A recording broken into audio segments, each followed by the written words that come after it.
할렐루야! 오늘도 예배에 나오신 여러분들을 주님의 이름으로 환영하고 축복합니다. 이제 1년의 반을 딱 시작하는 6월 달입니다. 6월 한 달 시작이 또 26년도 하반기를 지켜내는 믿음의 말씀, 은혜의 말씀으로 붙잡고 살아가기를 간절히 부탁드리겠습니다. 우리가 새해를 시작할 때에 우리 표가 무엇이었습니까? 한번 보고 같이 읽어볼까요? 예수 그 흔적을 새기라 라고 하는 표어를 가지고 26년을 시작했습니다. 그 첫 번째 주제가 절제였습니다. 이제 6월을 시작하면서 두 번째 주제를 알아보려고 합니다. 어, 사랑은 추상적인 개념입니다. 눈에 보이거나 만져지지 않는 개념입니다. 그런데 반드시 무엇을 남깁니까? 흔적을 남깁니다. 미움도 추상적인 개념입니다. 손에 잡히지 않습니다. 보이지도 않습니다. 그런데 반드시 무엇을 남깁니까? 흔적을 남깁니다. 섬김도 역시 마찬가지입니다. 추상적인 개념입니다. 눈에 보이거나 손에 잡히지 않습니다. 그런데 무엇을 남깁니까? 반드시 흔적을 남깁니다. 특히 그리스도인에게서 이 흔적은 절대적으로 나타나게 되어 있습니다. 만약에 그리스도인이 이 섬김이라는 흔적이 나타나지 않는다면 신앙을 한번 되돌아보아야 되고 점검해야 될 때입니다. 왜 그럴까요? 이 섬김이라는 단어 안에 기독교의 핵심이 묻혀 있기 때문인 것입니다. 이 섬김이라는 단어는 일하다, 노동하다라고 하는 뜻과 의미를 가지고 있고요. 또 더 나아가서는 예배하다라는 뜻을 가지고 있습니다. 그러니까 기독교인들에게 섬김이라는 것은 당연히 예배의 흔적으로 나타나야 되는 것입니다. 그러니까 예배의 흔적이 없다는 것은 기독교인으로서 자기 신앙을 점검해야 될 필요가 있다라고 하는 것입니다. 세상이라고 말하는 교회 밖에서 사람들도 예배를 합니다. 그죠? 예배를 하는데 그 예배의 대상이 어떻게 됩니까? 사물일 수 있습니다. 사물이라 할 것 같으면 하늘에 떠 있는 일월 성신들, 해를 보고 달을 보고 별자리를 탁탁 맞추어 가면서 신으로 섬깁니다. 오래된 나무를 보고 신으로 섬깁니다. 큰 바위를 보고 그 밑에 선앙당을 짓고 바위를 섬깁니다. 당을 섬기고 바다를 섬기기도 합니다. 심지어 일본에는요, 8만의 신을 섬긴다고 합니다. 800만. 그 중에는 화장실 신도 있습니다. 또 부엌신도 있습니다. 모든 갖다 붙이는 것마다 신이 되는 것입니다. 이렇게 사물을 신으로 예배하고 섬기는 것이 세상, 곧 교회 밖 사람들의 예배 대상인 것입니다. 어디 사물만 섬기겠습니까? 그렇지 않습니다. 사람도 예배의 대상입니다. 그죠? 어떤 황제, 큰 업적을 가진 왕들, 또 어떤 사람들은 위대한 사상가, 이념을 가진 전파한 사람들, 이런 사람들을 신으로 예배하고 추앙을 합니다. 사람을 섬기죠. 어디 유명한 사람만 섬깁니까? 또 초인적인 힘을 가지고 있었던 장수들, 그죠? 조금 무리들보다 평범한 사람들보다 위대한 좀 많은 힘을 가진 사람들도 신으로 섬깁니다. 중국에 가면은 관우를 섬기는 도시가 있습니다. 네, 신으로 섬기는 것입니다. 어디 그뿐만입니까? 우리가 또 잘 섬기는 신이 뭐가 있습니까? 조상신을 섬깁니다. 신으로 예배를 하는 것입니다. 조상만 신으로 섬깁니까? 자식을 신으로 섬깁니다. 어떻게 하면 닳을까 싶어서, 어떻게 하면 흠이 날까 싶어서 온갖 정성을 다해서 신을 섬기듯 자식을 섬기는 것입니다. 이것이 교회 밖 세상 사람들이 예배하는 대상과 섬기는 대상들인 것입니다. 그런데 우리 교회는, 기독교는 세상이 섬기는 이 대상과는 완전히 다른 개념입니다. 근본적으로 다릅니다. 섬기는 대상이 철저하게 명확하게 정의되어져 있는 것이 우리 기독교인 것입니다. 그 섬기는 대상이 누구입니까? 출애굽기 3장 12절에 분명하게 하나님께서 모세에게 그 백성들을 애굽에서 구원해 내실 때 그때 정확하게 말씀을 해 주셨습니다. 한번 같이 읽어보실까요? 하나님이 이르시되 내가 반드시 너와 함께 있으리라. 내가 그 백성을 애굽에서 인도하여 낸 후에 너희가 이 산에서 하나님을 섬기리니 이것이 내가 너를 보낸 증거니라. 아멘. 하나님이 이스라엘 백성을 그 노예 가운데 우상신을 섬기는 가운데 구원해내는, 구출해내는 이유는 단 한 가지라는 것입니다.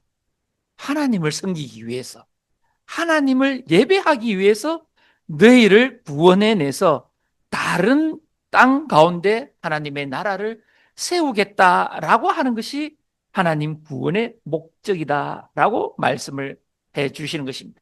그러니까 가만히 보십시오. 세상이 섬기는 대상과 기독교인이 섬기는 그 대상은 확연하게 정확하게 차이가 나는 것입니다. 그러니까 오늘 예배를 드리는 우리는 하나님을 예배하는 자인 줄 믿습니다. 그렇다면 이 하나님을 예배한다는 것은 더 구체적으로 어떤 흔적들이 우리들에게 있어야 할까요? 그죠? 그것이 이제 중요한 것 아니겠습니까?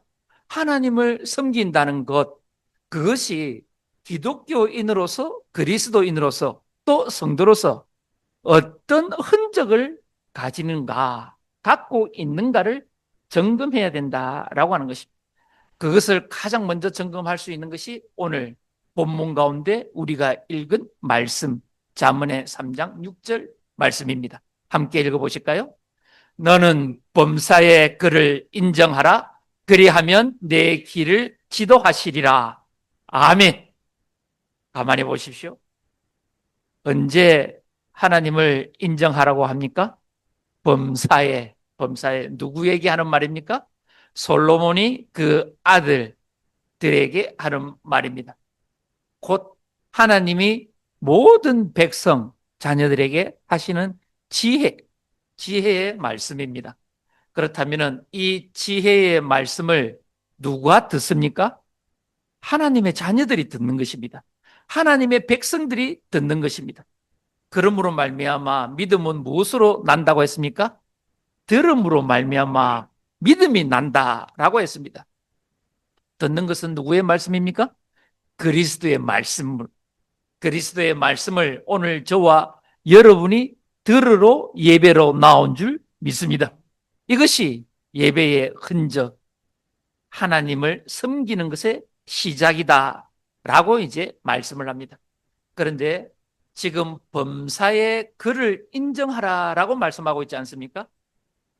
그를이라고 하는 것은 하나님인 것입니다. 하나님을 범사에 인정하라라고 하셨는데요. 범사는 두 단어가 합해진 단어입니다. 모든 것들이 포함되어진 단어가 범이고 사는 일하다라고 하는 것입니다. 길이라고도 원어는 설명을 하고 있습니다. 그러니까 범사는 모든 것들을 이야기를 하는데요.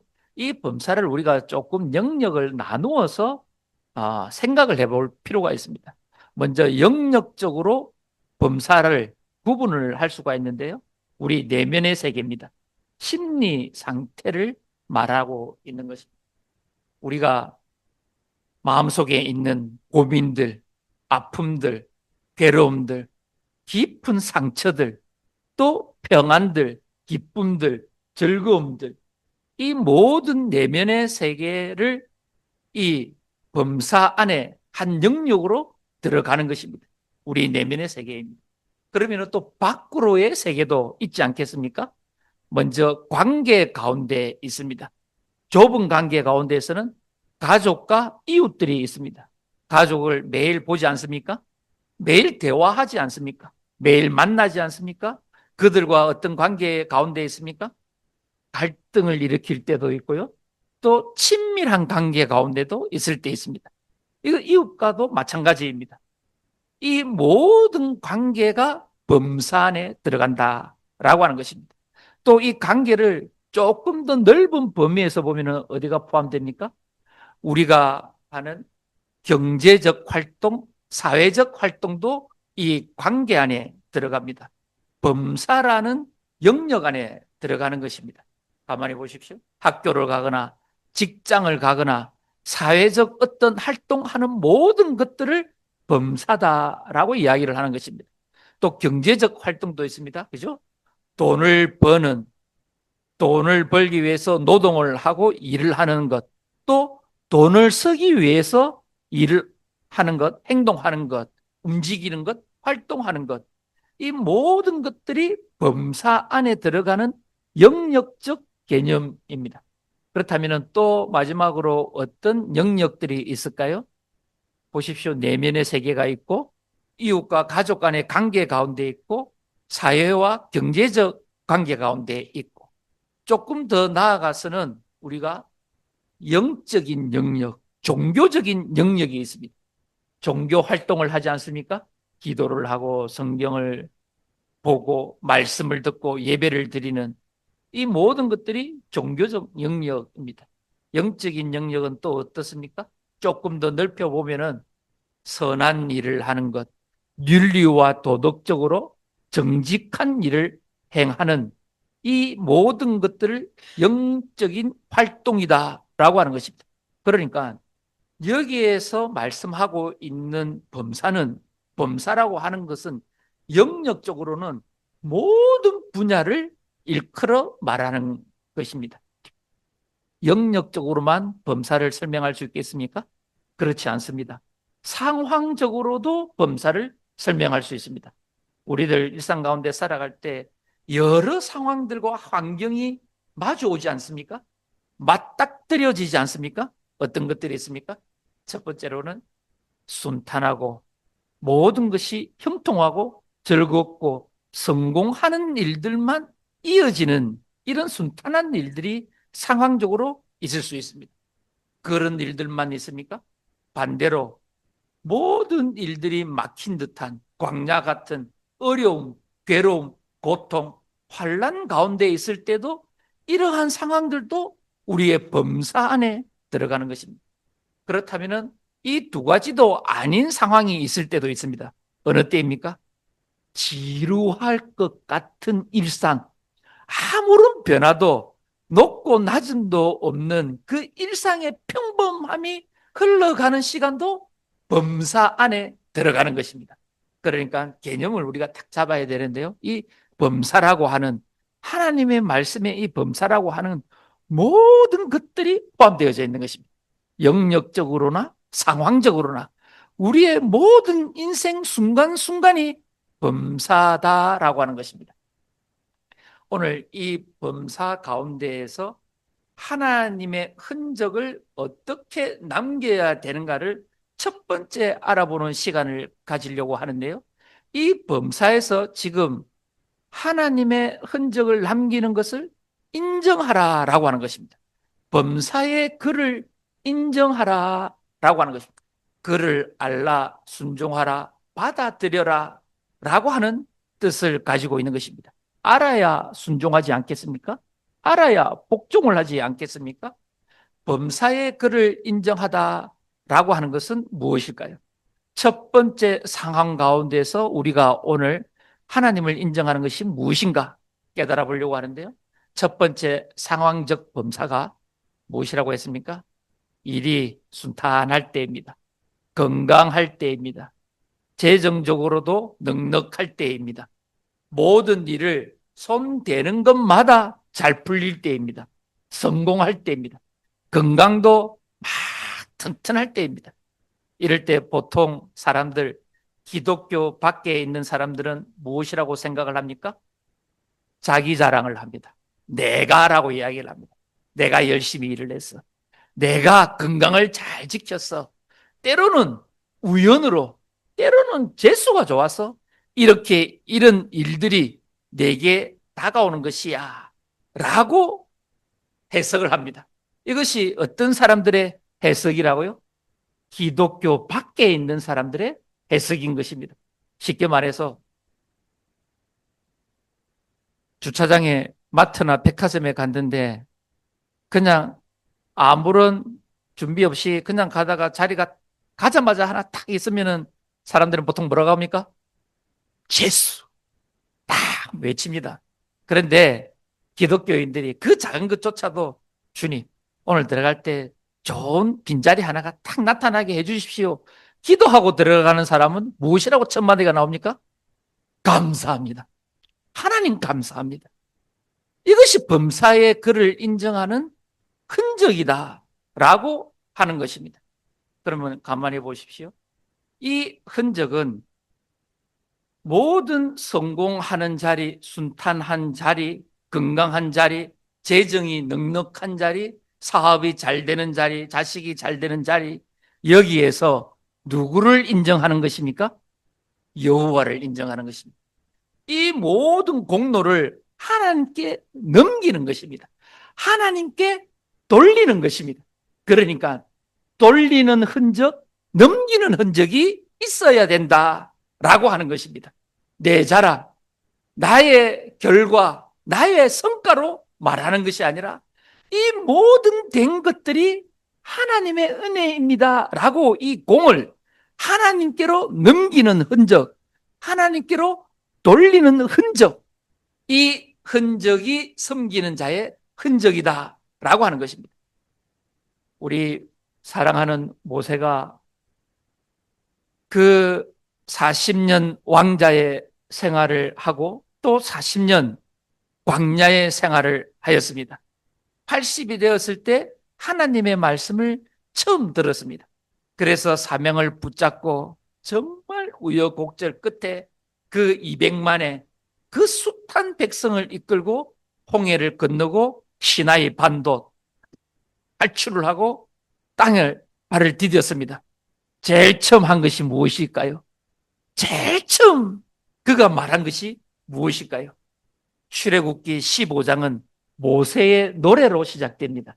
홍해를 걷는 그 감격과 기쁨에 겨워서 모세가 가장 먼저 했던 것은 노래, 찬양이었습니다. 15장 2절 한번 같이 읽어보실까요? 여호와는 나의 힘이요 노래시며 나의 구원이시로다. 그는 나의 하나님이시니 내가 그를 찬송할 것이요 내 아버지의 하나님이시니 내가 그를 높이리로다. 아멘. 홍해를 건넜습니다. 많은 사람들이 모세를 어떻게 보았겠습니까? 우러러 보지 않았겠습니까? 신의 영역으로 보지 않았겠습니까? 아니, 지금 지팡이만 들더니 바다가 갈라지는 거예요. 놀랍지 않습니까? 지팡이 그걸 들고 말을 할 때마다 하늘에서 10가지 재앙이 말한 대로 막 이루어지는 거예요.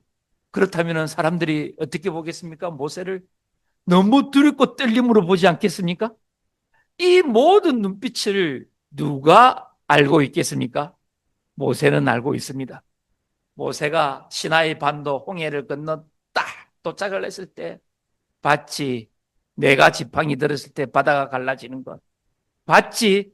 내가 하늘을 향해 말을 할 때 우박이 떨어지고 메뚜기가 떨어지고 전염병이 생기고 장자가 다 죽는 것. 봤지. 누가 한 거야? 내가 한 거야. 내가 하나님과 이 친밀한 가운데로서 내가 말하니까 하나님이 움직이는 거야. 너희들 내 모습 잘 봤지? 앞으로 내 말을 어떻게 받아들여야 되겠어? 할 수 있겠습니까? 없겠습니까? 하고도 남습니다. 자기의 자랑으로 내가 이만큼 했어. 내가 여기까지 한 것이야. 내가 기도를 많이 해서 지금 이 역사와 기적이 일어난 것이야.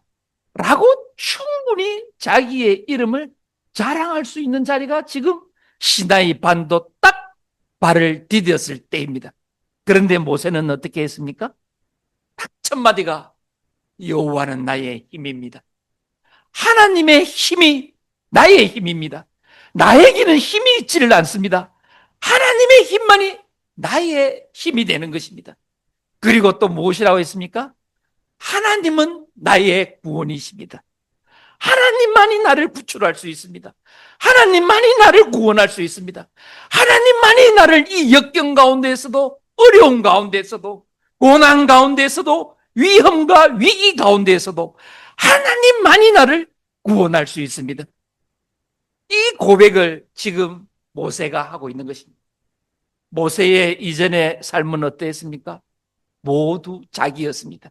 왕자로 있을 때 내가 힘이 있는데 내 동족을 괴롭히는 것, 이 한 명 정도는 내가 죽일 수 있습니까? 없습니까?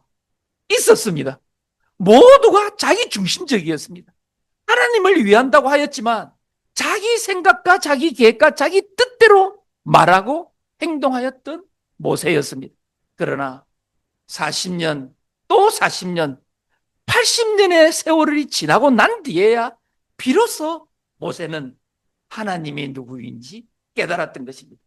아, 모든 것은 하나님의 은혜이구나. 모든 것은 하나님이 하시는 거구나. 라고 깨닫고 하나님께 모든 공을 돌리는, 모든 공과를 하나님께로 넘기는 그 그리스도인의 흔적을 모세는 딱 갖추었던 것입니다. 이 흔적을 누가 또 가지고 있었습니까? 우리가 잘 아는 신약의 한 명이 있습니다. 이 사람은 아주 똑똑한 석학입니다. 가말리엘 문화생이었습니다. 최고의 가문, 학문, 스승을 가지고 있었던 사람이 바울이었습니다. 그 바울이 회심을 했습니다. 예수님을 믿었습니다. 성령이 임했습니다. 어떤 일이 일어났습니까? 죽은 자가 살아났습니다. 3층에서 드구어가 청년이 설교 듣다가 꼬박 졸아서 떨어져 죽었습니다. 설교 듣다가 예배 드리다가 죽으면은 득이 됩니까? 안 됩니까? 바울이 마음이 아프겠습니까? 안 아프겠습니까? 제가 지금 설교했는데 여기 누구 한 명이 쓰러져서 앰뷸런스 불러야 된다고 해보십시오. 지금 그 상황이 일어난 겁니다. 바울이 갔습니다. 그 두기구에게 손을 딱 얹어서 죽은 자가 살아났습니다. 그뿐만입니까? 바울이 병든 자에게 손을 얹었습니다. 병든 자가 그 자리에서 병나음을 얻었습니다. 뿐만입니까? 귀신 들렸습니다. 점을 칩니다. 귀신의 영에 사로잡혀서 점 치는 것마다 딱딱 맞아서 이 점쟁이를 데리고 장사하는 사람들이 있었습니다. 이 귀신 들린 자를 너무너무 가슴 아프게 사랑한 바울이 어떻게 했습니까? 고쳐주었습니다. 귀신이 떠나갔습니다. 그렇다면 누가 손해를 봅니까? 장사치. 이 귀신을 데리고, 귀신 들린 자를 데리고 점치는 이 장사치가 손해를 본 것입니다. 난리가 났습니다. 그런데도 옆에 있는 사람들이 무엇이라고 했습니까? 헤르메스라고 했습니다. 하나님의 말을 전하는 자다라고 했습니다. 그러니까 바울은 죽은 자도 살리는 사람이요. 또 기도만 하면 병든 자도 떠나가는, 병이 낫는 사람이요. 또 귀신도 떠나가는 사람이었습니다. 어깨에 뭐가 들어가겠습니까? 힘이 들어가지 않겠습니까? 막 이렇게 지체말로 조금 표현을 쓰자면 뽕이 막 올라가지 않겠습니까? 그죠? 김정석이 지금 설교를 하는데 어떤 아픈 사람이 다 나았다고 소리치고 해보세요. 죽어 있는 사람이 나았다고 해보세요. 병상에 있는 사람 벌떡 일어났다고 해보세요. 제 어깨에 뭐가 들어가겠습니까? 힘이 들어갑니다. 자동적으로 힘이 들어갑니다. 이런 상태에서 바울은 모든 공을 자기에게로 다 돌리고 자기가 다 차지하고 모든 시선과 영광과 인정을 자기가 딱 받을 수 있는 그 순간, 그때에 바울이 한 고백이 무엇이었을까요? 고린도전서 15장 한번 우리가 다 같이 읽어볼까요? 15장 10절의 말씀입니다. 그러나 내가 나 된 것은 하나님의 은혜로 된 것이니 내게 주신 그의 은혜가 헛되지 아니하여 내가 모든 사도보다 더 많이 수고하였으나 내가 한 것이 아니요 오직 나와 함께 하신 하나님의 은혜로다. 아멘. 무슨 흔적을 가져야 하겠습니까? 기독교인이, 그리스도인이 어떤 흔적을 가져야 하겠습니까? 섬기는 그 흔적의 추상적인 개념이 구체적으로 우리들 삶 가운데 어떤 흔적으로 남아야 하겠습니까? 내 자랑. 그래, 내가 열심히 했으니까 뼈 빠지게 했는데 당연히 나의 열심이지. 당연히 내가 새 빠지게 공부를 했는데 당연히 나의 공이지. 내 자랑이지. 내가 이 자식을 어떻게 키웠는데, 내가 하나님의 일을 어떻게 했는데, 내가 복을 어떻게 전했는데, 내가 어떻게 충성을 했는데, 내가 어떻게 헌금을 했는데, 내 공이지. 내 공이지. 내 인생의 나의 영광이지. 우리는 이 함정에 빠져넘어갈 수가 있다는 것입니다. 모든 것을 우리의 공으로 넘길 수 있는 유혹이 끊임없이 우리 안에 있다는 것입니다. 그때마다 우리는 무슨 흔적을 가져야 한다고요? 섬김의 흔적이 있어야 하는데 이 섬김의 흔적은 모든 공과를 하나님께로 돌리는 것입니다. 하나님께로 넘기는 것입니다. 이 흔적이 기독교인의 흔적이다라고 하는 것입니다. 가장 첫 번째 되는 흔적입니다. 하나님을 향한 흔적입니다. 하나님을 향한 그 섬김의 시작이 모든 공을, 모든 영광을, 모든 은혜를 하나님께로 돌려드리는 것입니다. 이것이 기독교인이 가진 섬김의 첫 번째 흔적입니다. 우리는 항상 열심히 일합니다. 최선을 다해서 일을 합니다. 뼈가 빠지게 일을 합니다. 어떤 누구보다도 더 열심히 일을 합니다. 그 일의 결과로 오늘 저와 여러분이 있습니다. 그러나 우리의 열심 뒤에 더 큰 열심으로 우리의 모든 열심들을, 모든 최선들을, 노력들을 끝까지 선으로 좋은 결과로 인도하시고 일하시고 계시는 하나님의 더 큰 열심이 우리 뒤에 있다는 사실을 깨달아야 하는 것입니다. 인정해야 하는 것입니다. 이 공을 우리가 알고 돌려야 하는 것이 참된 믿음의 그리스도인들의 흔적이다라고 하는 것입니다. 사랑하는 그일교회 모든 성도 여러분들은 모든 범사의 일들이 형통하고 경제적으로 넉넉하고 건강하시기를 주님의 이름으로 축복합니다. 그러나 그 모든 것들의 공은 하나님께로 돌리는 놀라운 섬김의 흔적을 가진 그리스도인이 되시기를 주님의 이름으로 축복합니다. 오늘도 우리들 삶 가운데 이제 하반기에 어떤 흔적을 남겨야 할까라고 고민을 하시고 생각을 하시고 이후로부터는 하나님께로 모든 은혜를 돌리는 그 흔적을 남기겠다고, 새기겠다고 다짐하는 저와 여러분 되시기를 주님의 이름으로 축복합니다.